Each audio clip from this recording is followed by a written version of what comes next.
Thank you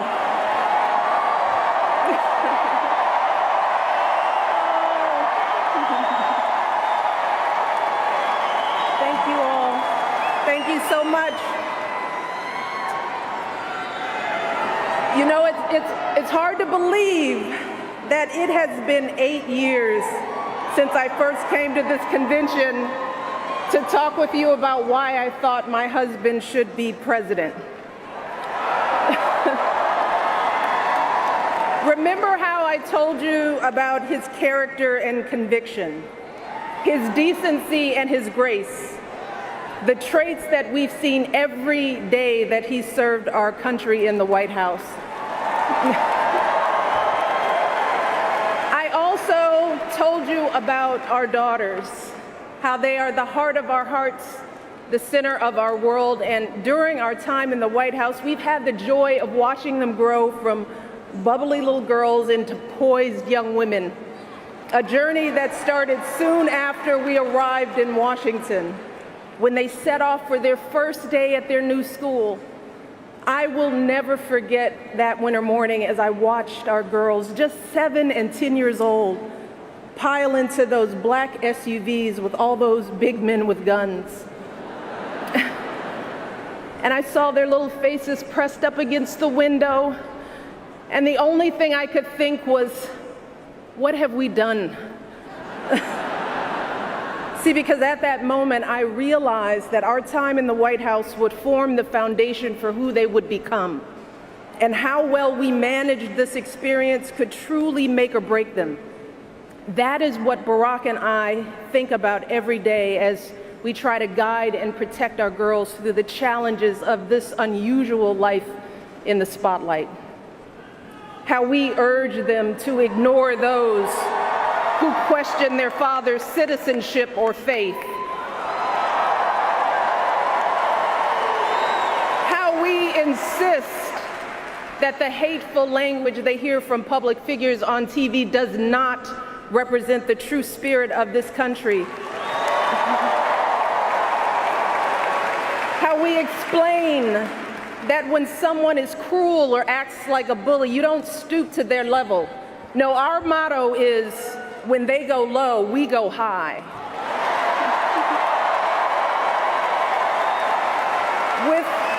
With every word we utter, with every action we take, we know our kids are watching us. We as parents are their most important role models. And let me tell you, Barack and I take that same approach to our jobs as President and First Lady, because we know that our words and actions matter, not just to our girls, but to children across this country. Kids who tell us, I saw you on TV, I wrote a report on you for school. Kids like the little black boy who looked up at my husband, his eyes wide with hope, and he wondered, is my hair like yours? And make no mistake about it, this November when we go to the polls, that is what we're deciding. Not Democrat or Republican, not left or right. No, in this election and every election is about who will have the power to shape our children for the next 4 or 8 years of their lives.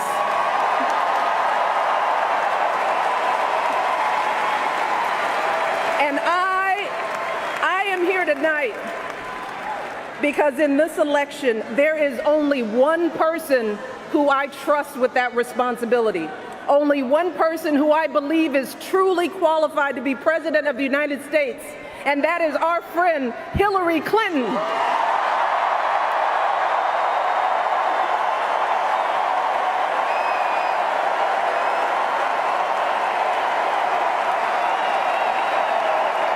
That's right.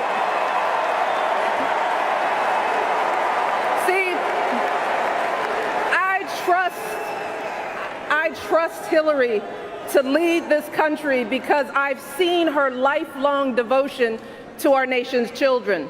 Not just her own daughter, who she has raised to perfection, but every child who needs a champion. Kids who take the long way to school to avoid the gangs. kids who wonder how they'll ever afford college, kids whose parents don't speak a word of English but dream of a better life, kids who look to us to determine who and what they can be.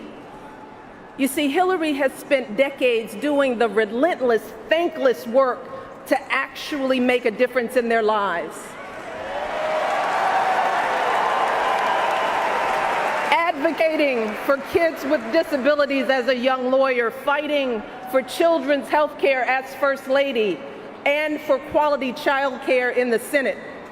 And when she didn't win the nomination 8 years ago, she didn't get angry or disillusioned.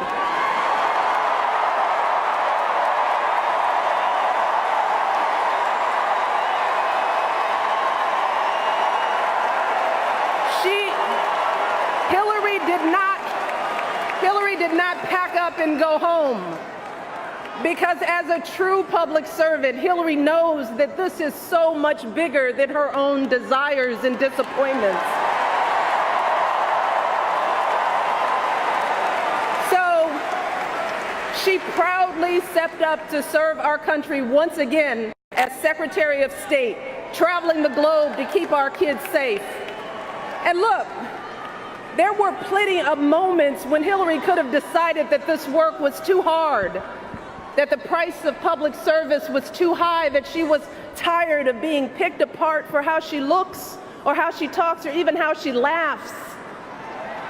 But here's the thing. What I admire most about Hillary is that she never buckles under pressure. She never takes the easy way out. And Hillary Clinton has never quit on anything in her life.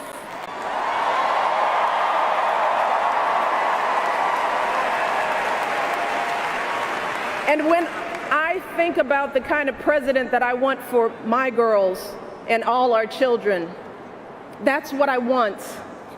I want someone with the proven strength to persevere, someone who knows this job and takes it seriously, someone who understands that the issues a president faces are not black and white and cannot be boiled down to 140 characters. Look, because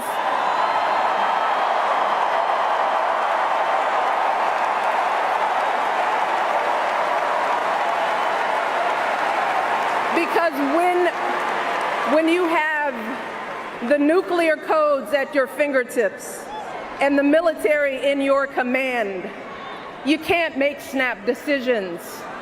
You can't have a thin skin or a tendency to lash out. You need to be steady and measured and well-informed.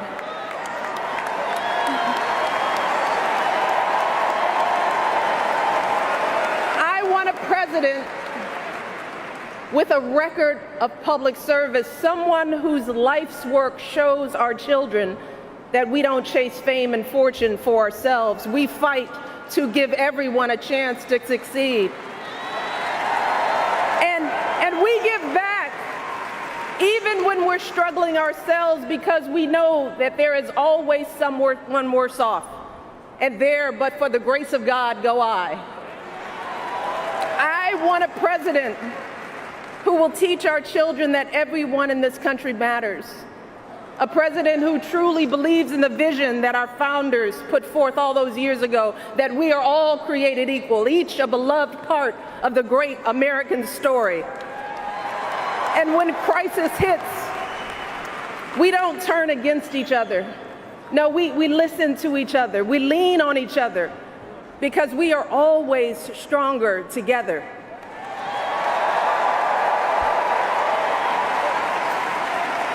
And I am here tonight because I know that that is the kind of president that Hillary Clinton will be.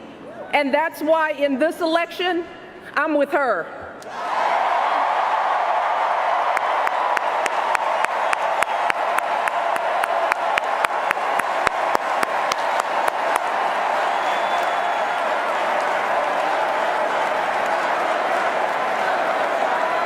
You see, Hillary understands that the president is about one thing and one thing only. It's about leaving something better for our kids. how we've always moved this country forward by all of us coming together on behalf of our children. Folks who volunteer to coach that team, to teach that Sunday school class, because they know it takes a village. Heroes of every color and creed who wear the uniform and risk their lives to keep passing down those blessings of liberty. Police officers and protesters in Dallas who all desperately want to keep our children safe. People who lined up in Orlando to donate blood because it could have been their son, their daughter in that club.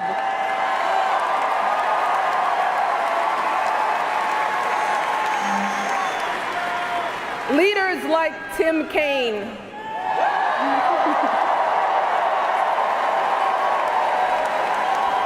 who show our kids what decency and devotion look like. Leaders like Hillary Clinton, who has the guts and the grace to keep coming back and putting those cracks in that highest and hardest glass ceiling until she finally breaks through, lifting all of us along with her.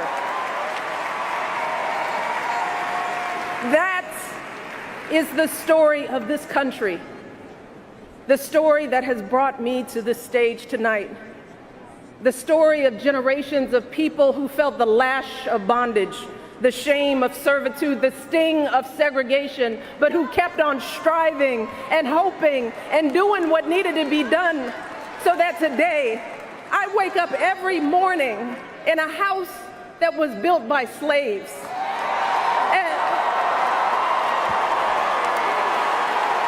And I watch my daughters, two beautiful, intelligent black young women, playing with their dogs on the White House lawn.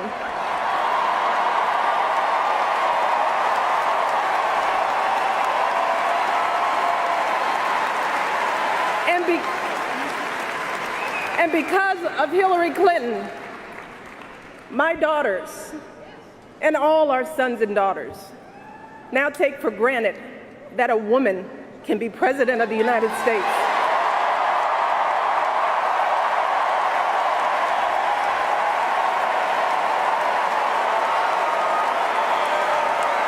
So look,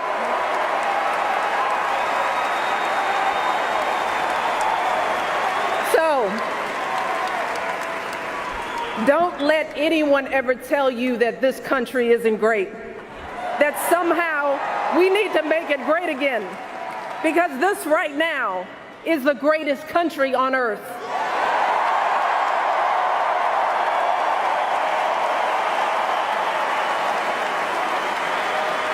And as my daughters prepare to set out into the world, I want a leader who is worthy of that truth. A leader who is worthy of my girls' promise and all our kids' promise. A leader who will be guided every day by the love and hope and impossibly big dreams that we all have for our children.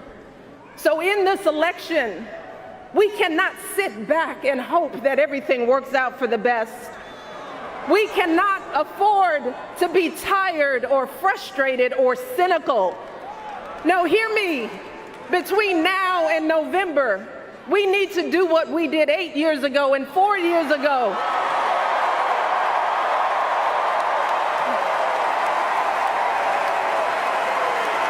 We need to knock on every door. We need to get out every vote. We need to pour every last ounce of our passion and our strength and our love for this country into electing Hillary Clinton as president of the United States of America. So let's get to work. Thank you all, and God bless.